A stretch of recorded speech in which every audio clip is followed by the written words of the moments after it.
Lately, I've been having this conflicting feeling of being so excited for fall and winter and wanting it to be here now, and then feeling so guilty for having those thoughts because it's summer right now and everything is so classically pleasant and beautiful. I think I get this way every August. Is this what the dog days of summer means? Now that I have conquered buying my first home with no major projects in the immediate future, I am trying to sit back, breathe, and remind myself how lucky I am to be in this position and to allow myself to just enjoy it. I'm in no rush to complete the projects I'm working on, especially since I won't be able to wear them for a couple of months. So I'm just trying to slow down and enjoy the process of knitting. I do have some big exciting plans for the future, but for now, this is where we are.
About once a week, usually on a Wednesday, I've been trying to come to a park before work to just sit in with nature and listen to the birds and everything. There's something about coming really early in the morning too, and you have most of the park to yourself, but it's just so special and such a nice, rare time to just be alone with nature, and it's very refreshing. So today I'm here by the water, surrounded by a lot of birds, which I absolutely love, and I'm doing some knitting as well. You may have seen in the clips before this that I have been working on this mohair piece, and that is the Ranunculus by Midori Hirose Cafe. But look how see-through that is. It's so delicate and beautiful, and that's exactly what I wanted from it. If you follow me on Instagram, you have seen this before, and I did also talk about how I was going to make it in my last episode, but it is using one strand of merino from Knitting for Olive, not merino, mohair, and I have this big cone from a while ago that I used for another sweater, and I kind of wanted to use it up because it's just been sitting there. So I always thought this would be a really cool piece for it, but honestly I feel like I'm going to have enough for an entire new sweater after knitting this. But I know this isn't like a super conventional sweater given how light it is, but I plan on wearing it more as like a decorative layering piece over like a small tank top or in the winter a turtleneck, I think it'll just be very delicate and beautiful. As far as the pattern goes, I was talking in my last episode how I didn't totally understand the hype originally with this pattern. And I guess, I don't know, it's a great pattern. It's very easy to follow, and I feel like it knits up very quick, and that's probably the reason why a lot of people like it. I knew going in with the yarn choice that I made, it wasn't going to be super easy to see the lace pattern on it, and that's okay. I do still like it. I think it's subtle, and it's going to be very nice once it's all done. And I probably will use it again, the pattern, for gift knitting this year, especially since it knits up so quick. If I end up knitting sweaters for anyone for the holidays or birthdays, this would be a good pattern to use for it. I haven't had any issues come up with it yet, so that's always a good sign, because it seems like with every pattern that I knit, I usually have some kind of problem that I run into, not because of the pattern, usually just for me. But yeah, so that's been really nice. I should say that I do plan on making it a bit more cropped, and then I'm gonna do long sleeves that I want to flare out just like a hair. So I think I'm just gonna knit the sleeves without doing any decreases, just knit it straight, because I know that tends to flare out just a little bit at the end. And I'm not sure if I'm gonna do, well, I'll do a little bit of ribbing just so it doesn't roll up. But I don't know, I knit the Magnolia Bloom sweater last year, and they had the big bell sleeves, and it was also mohair, so I don't want another mohair sweater with balloon sleeves, so that's why I'm gonna knit it straight, and I just think it's gonna look chic and nice. I did also bring another whip that I've been working on a lot lately. So this last weekend it was very rainy and cloudy and dark and moody, and I just had a desire to work on a more wintry piece. So if you have been following my videos for a while, you definitely know this particular pattern. And here's what I have so far. I think all I've shown is like from here up, but I've been working a lot on this part of the pattern too. So this is a design that I made myself, and yeah, I just wanted like a long soft scarf that I can wrap around, kind of like that, but of course it's gonna be longer. And I was very inspired by this nature scene painting picture that I have in my house, and I just wanted to knit up kind of like an abstract nature scene. The only thing that's like really obvious is this mountain right here, and these kind of remind me of ski slopes actually, but I named this early on the Glacier scarf because it also kind of reminded me of glaciers up in the mountain. And this was kind of an ode to when I lived in the mountains. So I'm not sure if I've ever mentioned it before, but I lived in Colorado for 4 years, right when I turned 18. I went to school for 2 of those years, but I was really just living life out there. And then a few years ago, Mitch and I lived in like rural Idaho, a town of 2,000. If you're familiar with Victor, Idaho, or the Teton Valley, that's where we were. It's on the backside of Teton National Park, so the Idaho side. And that was beautiful.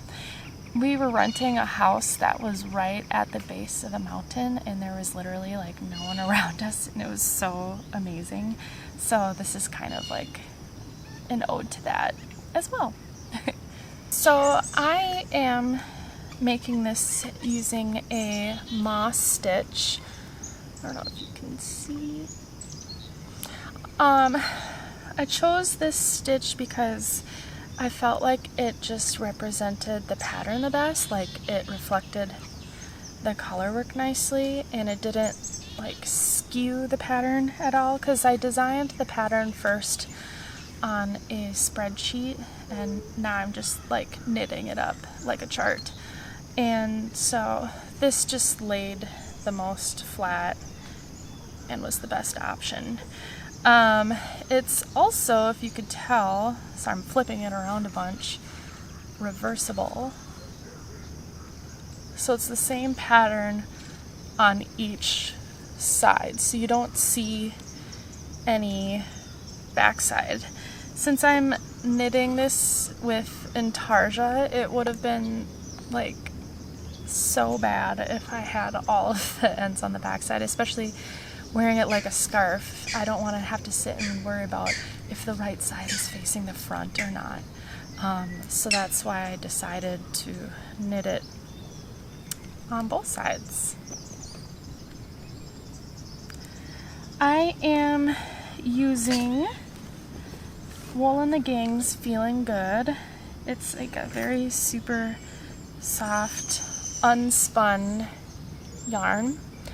I have seen so many different versions of this yarn from many other brands. I know Knit Picks makes one called Wonder Fluff, and I've seen another one too, but I can't remember what the brand was, but it was at the Yarnery, which was my local yarn shop for a little while there. But yeah, very nice, fluffy, lightweight yarn, and I knew I wanted something really soft by my face and something that wouldn't be so itchy. And since it's knit on both sides, it's like super warm and no air is passing through, so I think it's just gonna make a really, really nice scarf. The pattern is also very addicting to knit on. The rows aren't so complicated, so every time you knit a new row, you only have to change like one little bit of color since it's so flowy. So it's just really easy to follow along. You're not like staring at the chart the whole time, which I find to be really nice. I don't want to stare at a screen while I'm knitting. And with every single row that you knit, it's just really exciting watching the whole pattern kind of unfold before your eyes.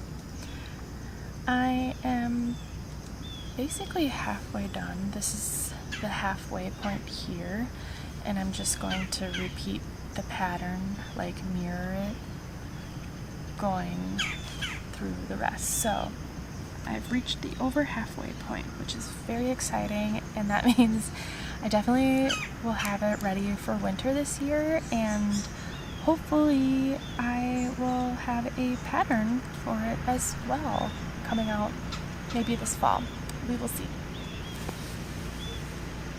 But nonetheless, I'm just really excited to be working on this again. It's making me excited for fall and winter, which I know is like not cool considering it's summer and I just need to be present and enjoy summer, because once winter comes, I'm gonna wish it was summer.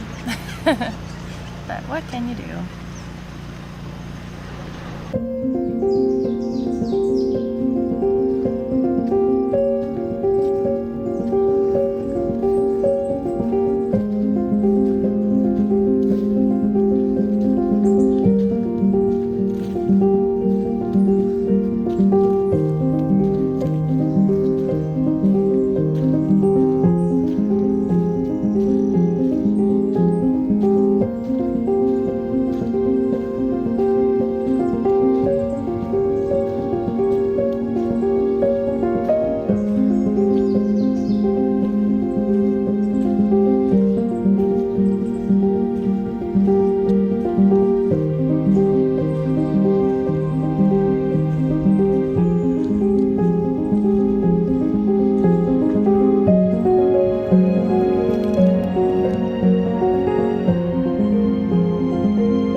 have had such a long week at work.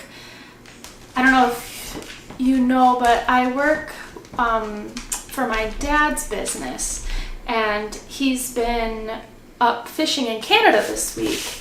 And since he's been gone, it's been kind of up to the other couple employees and I to kind of put out these fires that tend to arise in our area of business. No pun intended, because we sell fireplaces. But yeah, very long week of just doing that. And then I really just wanted to sit down and chat with you all again. But then Mitch is here getting ready for his bike ride, and I kid you not, it took an entire hour for him to get dressed and fill up a water bottle and get out the door. But he's finally gone, and I'm here, and I'm able to talk about knitting and yarn again, and all is well. As you can see, I am wearing my only finished object for this episode, but a very exciting one. So you know that I was knitting on this the last time. This is the Sungazer sweater by James and Watts, and it's the second one that I've made. I'm gonna get up and kind of show you a better view of it. Again, if you follow me on Instagram, you have seen this already, but I haven't really had a chance to actually talk about it. I've got to say, this sweater turned out exactly how I wanted it to. Specifically with the fit, but also the color choice as well. So I don't know if you remember, but I did knit another one of these in a bunch of neutral colors, and it kind of created like a pinwheel look, which was cute and everything, but I kind of wanted one that was all one color. I might even get a little closer so you can see the pattern here. And I wanted it to just really highlight all of the different rays while using the same color. So it's like a little bit more subtle of a look.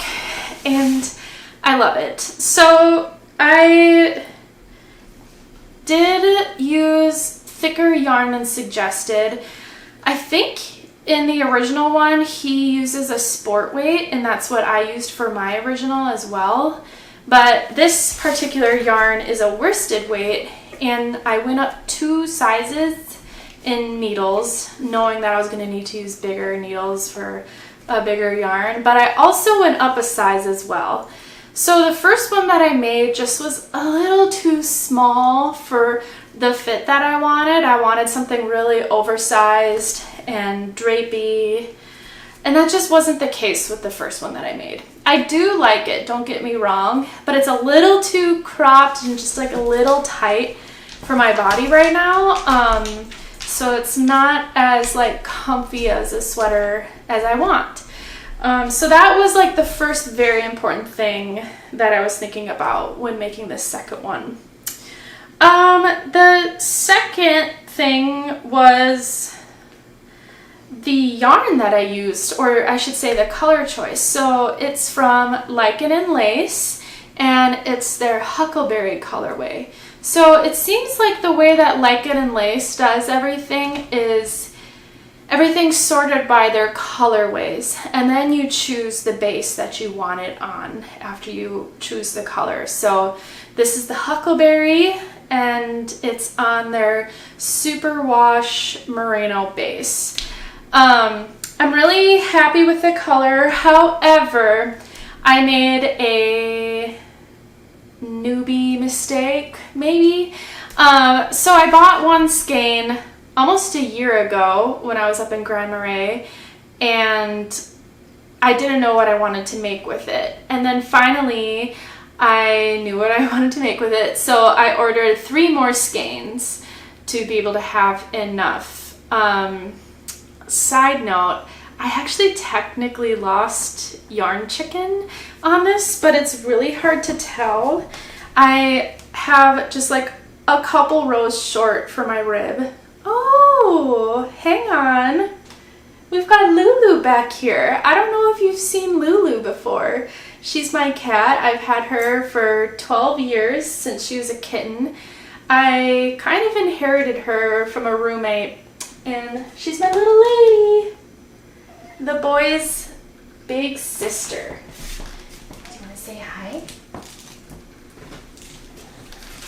So this is for all you cat fans out there.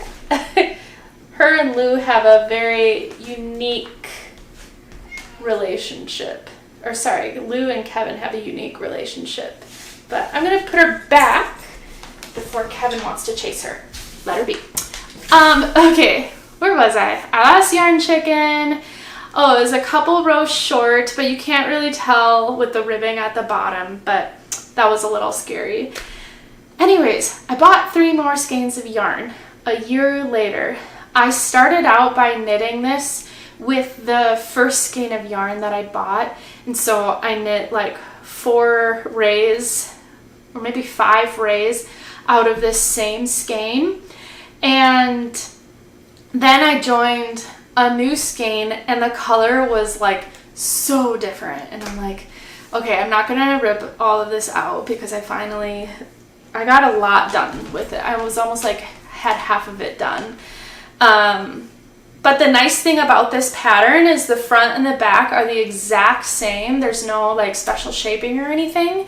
So I knew that I was going to use that weird patchy bit on the back. I'm going to turn around and show you to see if you can even tell. I pointed it out to my friends and they said they can't even tell, like it's just in my head. But I really think it's pretty obvious. Like, I think this section right here is the color bit, and this section here is the old yarn. I can see it, even on the camera. But, so I knew going into the second half, I'd used up the first skein, but then I was worried about there being variances in the other skeins, which there were. But I made sure for the front to alternate the skein that I used throughout the rays, so it's a bit more balanced. You can't tell quite as much, and maybe it looks a little bit more intentional. But yeah, I do still love it, and I don't see it on the back when I'm wearing it, so that's fine by me, and it actually kind of helps me know which one is the back or the front, even though it doesn't matter because they're the same. But I will say though, one thing about this yarn is, and I don't know if it was the wool soap that I used or if it's the yarn because it is superwash, but it has like a starchy feel to it. So this is the sweater soap that I am using. It's from Pearl Soho. I got it for the bottle. I thought it was really pretty and looked really nice on my shelf, but also the scent is really good. It's ylang ylang and cedarwood, which I do love those two scents together. I don't expect it really being the soap. I don't know. It probably is the fact that it's superwash. So I think I may start making more of a conscious decision when I'm buying yarn to avoid superwash. I know it's like better environmentally too, I think. But for the overall texture, it'd be nice to not have it so like scratchy or starchy.